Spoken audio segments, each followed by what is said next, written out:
Well, it's that time of year again, folks. What time is it, Chloe? It's Girl Scout Cookie Weekend. That's right. Now, Chloe, you're a Brownie Scout, right? Yep. Okay. Now, that's so cool because I was a Boy Scout, as you can tell, and you're selling cookies, right? Yep, and I'm an Amos of them too. Yeah, that's a good idea. So, what do you say we tell these folks the things that I didn't know about Girl Scout cookies? Let's rock. Yes. The first Girl Scout cookies appeared in 1917, and little did I know they were not Thin Mints, they were sugar cookies that families baked at home and sold in their communities.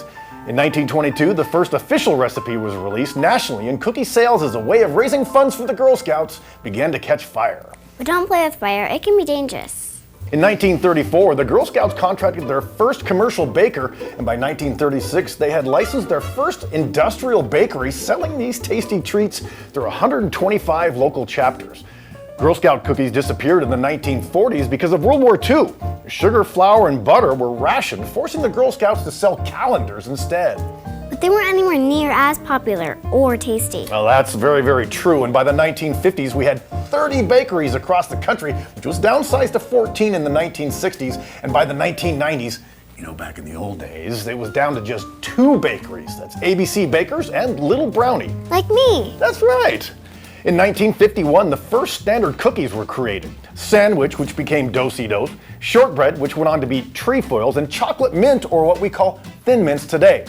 Now, most of you probably know I'm a total space geek, so I was thrilled to find out that Jan Davis, a former Girl Scout and the first female space shuttle commander, brought Girl Scout cookies into space on the Space Shuttle Endeavour in 1992. Space Girl Power! That's right. Now, while Thin Mints are called Thin Mints everywhere, Little Brownie Bakers out of Louisville, Kentucky makes Samoas, while ABC Bakers out of Richmond, Virginia call them Caramel Delights.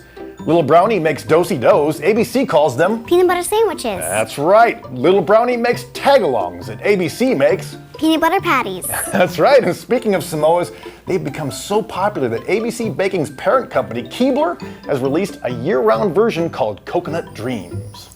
But the Samoas are way yummier. Oh, that is for sure. Now, Thin Mints are the bestseller at around 25% of all cookie sales, and during prime cookie season, 4.5 million Thin Mints are produced per day. Now, Samoas are a close number 2 seller at around 20% of sales. But did you know that Thin Mints and Samoas got their own breakfast cereal? That's right, they absolutely did. That was in 2017, but they didn't last because people would rather dip them in milk than pour milk on them. That's for sure. That looks pretty good. Finally, of the 200 million cookies produced every year, they make a lot of dough. I was making cookies though. Now, the cookies gross around $800 million a year, and all of the profit continues to go to local troops to help fund all the fun stuff they do, like making crafts. That's a lot of fun. And maybe one day you'll sell the cookies on Mars. Nah, I miss my mom and dad. That's true. Good call, Brownie Scout Chloe, good call.